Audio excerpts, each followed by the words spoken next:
Assalamualaikum warahmatullahi wabarakatuh.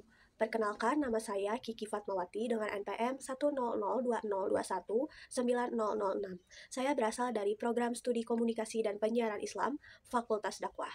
Di sini saya akan memaparkan hasil dari penelitian saya yang berjudul Peran Pengajian Asyamil dalam Peningkatan Pemahaman Fikih Ibadah pada Masyarakat Kampung Kihapit Barat, Lewi Gajah, Cimahi.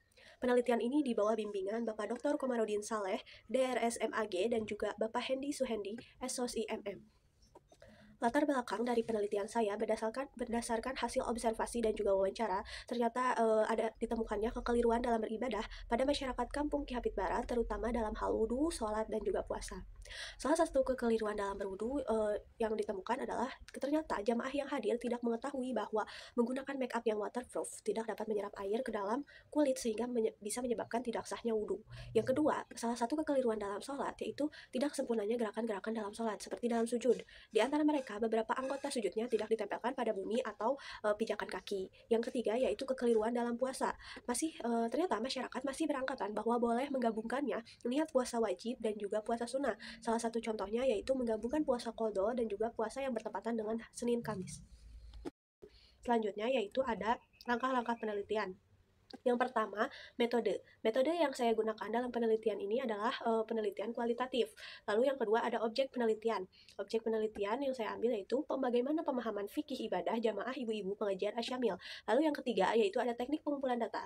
Yang pertama saya menggunakan wawancara yaitu tanya jawab secara langsung untuk memperoleh informasi kepada narasumber. Yang kedua ada observasi yaitu mengamati atau melihat secara langsung di lapangan untuk mencari data dan juga informasi. Yang ketiga yaitu dokumentasi, yaitu mengumpulkan data melalui catatan, buku, dan lain-lain. Lalu selanjutnya ada teknis analisis data. Yang pertama yaitu reduksi data, yaitu meringkas data. Lalu yang kedua display data atau menyajikan data. Lalu yang terakhir adalah kesimpulan dan verifikasi. Hasil penelitian. Pengajian merupakan kegiatan yang terdapat dalam sebuah kelompok belajar mengajar dalam usaha mendalami ilmu keagamaan secara bersama-sama. Pengajian biasanya rutin dilaksanakan setiap minggu ataupun setiap bulannya. Pengajar dalam sebuah pengajian ini biasanya dibimbing oleh ustadz, ustazah, serta pemuka agama dalam Islam. Pengajian juga kadang disebut sebagai upaya islamisasi dalam suatu masyarakat. Nah, hal ini tuh sesuai dengan tujuan dari didirikannya Masjid Asyamil ini, yaitu untuk membantu masyarakat sekitar dalam memperluas, mendalami ilmu-ilmu agama Islam. Pengajian Asyamil ini rutin dilaksanakan setiap minggunya yang diisi oleh para ustadz dan juga ustazah. Yang selanjutnya yaitu ada program pengajian. Yang pertama adalah ada kajian rutin ibu-ibu yang dilaksanakan setiap minggu dengan 2 kali pertemuan pada hari Selasa dan juga Sabtu pada pukul 4 sore sampai jam setengah 6 sore. Yang kedua ada pengajian ba'da subuh di hari Ahad, yaitu pengajian khusus untuk bapak-bapak yang dilaksanakan setelah sholat subuh sampai pukul 6 pagi. Yang ketiga ada TPA Syamil, yaitu pengajian khusus untuk anak-anak yang dilaksanakan setiap hari kecuali hari Selasa, Sabtu, dan juga Ahad pada pukul 4 sore sampai jam 5 sore. Yang keempat ada remaja masjid, yaitu yang diikuti oleh para remaja yang berada di RW 9. Yang kelima ada bakti sosial dengan dua program, yaitu ada santunan duafa dan yatim dan juga Jumat Berkah. Lalu yang keenam ada kajian di luar materi atau tablik akbar. Pemahaman fikih ibadah jamaah pengajian Asyamil yang pertama yaitu wudhu. Berdasarkan hasil wawancara, ternyata dari 10 informan ini mereka mampu untuk menyebutkan tata cara wudhu yang benar. Lalu pada kajian Ustadz Feli ternyata ditemukan bahwa masyarakat atau jamaah ibu-ibu ini tidak mengetahui ketika menggunakan make up yang waterproof atau cat kuku ketika ingin wudhu ini tidak menjadikan tidak sahnya wudhu, karena syarat sah wudhu ini air harus meresap rata ke seluruh kulit, terutama anggota tubuh yang terkena air wudhu. Selanjutnya yaitu sholat. Nah, berkaitan dengan hal ini, peneliti mencoba mewawancarai 10 informan dengan menanyakan sholat-sholat sunnah. Ternyata 10 informan ini mampu menyebutkan macam-macam sholat sunnah. Pertanyaan selanjutnya yaitu mengenai 7 anggota tubuh sujud yang harus menempel ketika sujud. Nah, di antara 3 informan ini ternyata hanya satu yang mampu menyebutkan dengan sempurna apa saja 7 anggota tubuh sujud ini yang harus menempel pada pijakan bumi atau tempat untuk bersujud.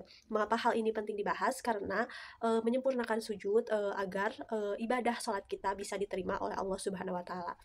Yang selanjutnya yaitu puasa, di mana berdasarkan hasil wawancara ternyata para jamaah mampu menyebutkan macam-macam puasa sunnah dan juga wajib. Akan tetapi ada kekeliruan dari mereka, yaitu beranggapan bahwa bolehnya menggabungkan dua niat puasa sekaligus, yaitu puasa wajib dan juga puasa sunnah. Hal ini tidak boleh karena puasa wajib harus disendirikan dan tidak boleh digabungkan dengan puasa sunnah. Kekeliruan lainnya yaitu beranggapan bahwa menggosok gigi termasuk ke dalam membatalkan wudhu, padahal hal ini tidak benar.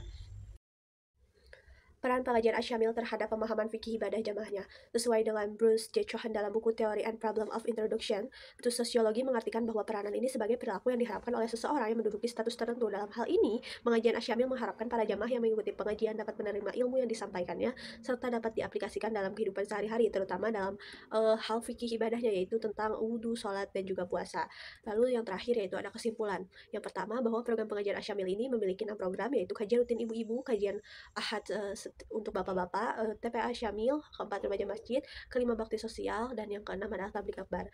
Yang kedua yaitu pemahaman fikih ibadah para jamaah ibu-ibu pengajian Asyamil. Sebelum mengikuti pengajian Asyamil rata-rata kurang dan masih ada kekeliruan dalam beribadah, terutama dalam hal sholat, puasa, dan juga wudhu. Yang ketiga, pengajian Asyamil berperan dalam meningkatkan pemahaman fikih ibadah para jamaahnya. Hal ini dibuktikan dengan adanya pengajian Asyamil, para jamaah pengajian ibu-ibu menjadi mengetahui pengetahuan yang sebenarnya dan membuang kekeliruan yang selama ini mereka pegang dan yang mereka ketahui. Mungkin cukup sekian dari saya. Wassalamualaikum warahmatullahi wabarakatuh.